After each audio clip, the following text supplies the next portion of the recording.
Next question number 6, सिद्ध कीजिए कि दो समरूप त्रिभुजों के क्षेत्रफलों का अनुपात इनकी संगत माध्यिकाओं के अनुपात का वर्ग होता है। तो जो क्षेत्रफलों का अनुपात होता है समरूप त्रिभुजों के, वो क्या होता है, माध्यिकाओं के अनुपात के वर्ग के बराबर होता है। तो सबसे पहले लिखते हैं, दिया है त्रिभुज ए बी सी समरूप त्रिभुज पी क्यू आर के, ये दोनों त्रिभुज क्या हैं, समरूप दिए गए हैं, तथा ए डी व पी एम क्रमशः त्रिभुज ए बी सी व त्रिभुज पी क्यू आर की माध्यिकाएं हैं।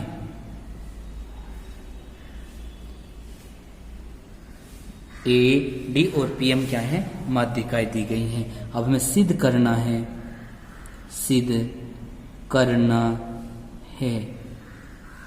क्या सिद्ध करना है, एरिया त्रिभुज ए बी सी बटे एरिया त्रिभुज पी क्यू आर, जो इनके क्षेत्रफलों का अनुपात होगा माध्यिकाओं के अनुपात के वर्ग के बराबर होगा, यानी ए डी बटे पी एम के स्क्वायर के बराबर होगा। उत्पत्ति करेंगे तो क्या करेंगे, हम जानते हैं कि त्रिभुज ए बी सी समरूप है त्रिभुज पी क्यू आर के, तो क्षेत्रफल अनुपात पर में से क्या होगा, एरिया त्रिभुज ए बी सी बटे एरिया त्रिभुज पी क्यू आर बराबर है ए बी बटे पी क्यू का वर्ग, बराबर होगा बी सी बटे क्यू आर का वर्ग, बराबर होगा ए सी बटे पी आर का वर्ग। समीकरण एक, क्षेत्रफल अनुपात पर में से, क्षेत्रफल अनुपात पर में से क्या होगा, क्षेत्रफलों का जो अनुपात होगा संगत भुजाओं के अनुपात के वर्ग के बराबर होता है। अब नेक्स्ट हमें क्या करना है, हमें भुजाओं को हटाए क्या लाना है, माध्यिका लानी है। तो हम क्या करेंगे, इस त्रिभुज को इस त्रिभुज के समरूप दिखाएंगे, जिससे क्या होगा, ए बी का जो अनुपात, ए बी और पी क्यू का जो अनुपात होगा वो ए डी और पी एम के अनुपात के बराबर दिखाएंगे।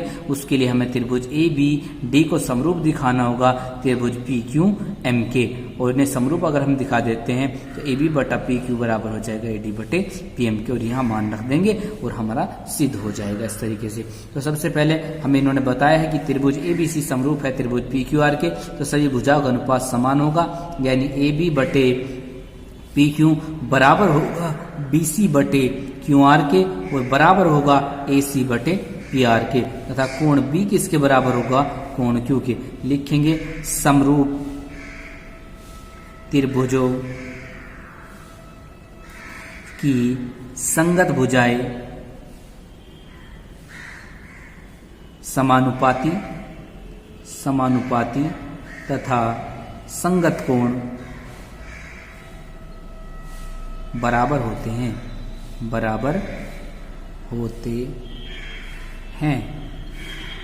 ये समीकरण 2 बोल देते हैं, और इसे समीकरण 3।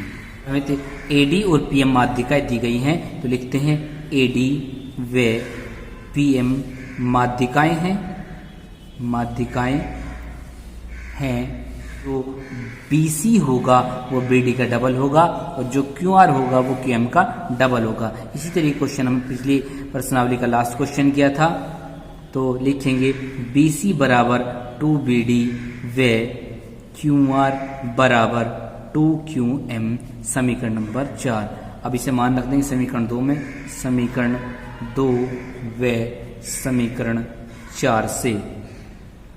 तो ए बी बटे पी क्यू बराबर हो जाएगा 2 बी डी बटे 2 क्यू एम, बराबर हो जाएगा ए सी बटे पी आर के। 2 से 2 कट जाएगा, तो ए बी बटा पी क्यू बराबर बी डी बटे क्यू एम, बराबर हो जाएगा ए सी बटे पी आर के।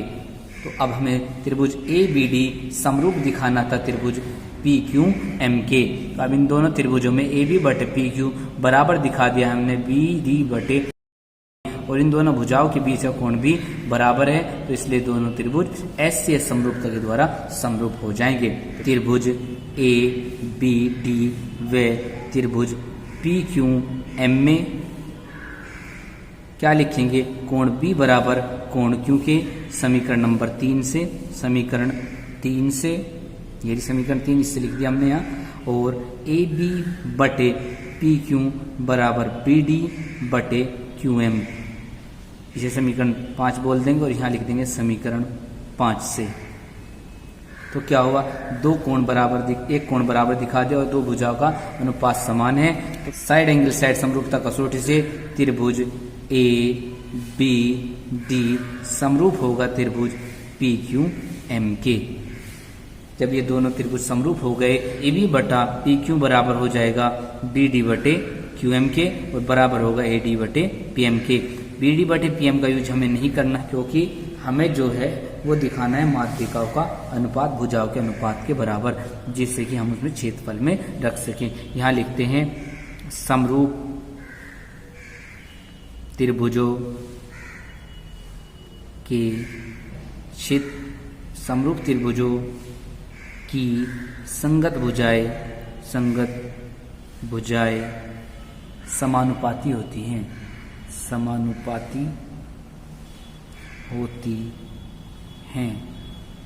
ए बी बटा पी क्यू बराबर दिखाया ए डी बटे पी एम के, तो इस समीकरण में मान रख देंगे।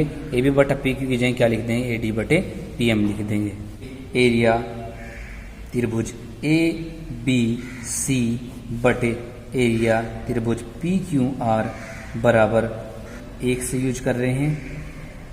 ए बी बटा पी क्यू की जगह ए डी बटे पी एम लिख देंगे, उसका वर्ग, ये हमें सिद्ध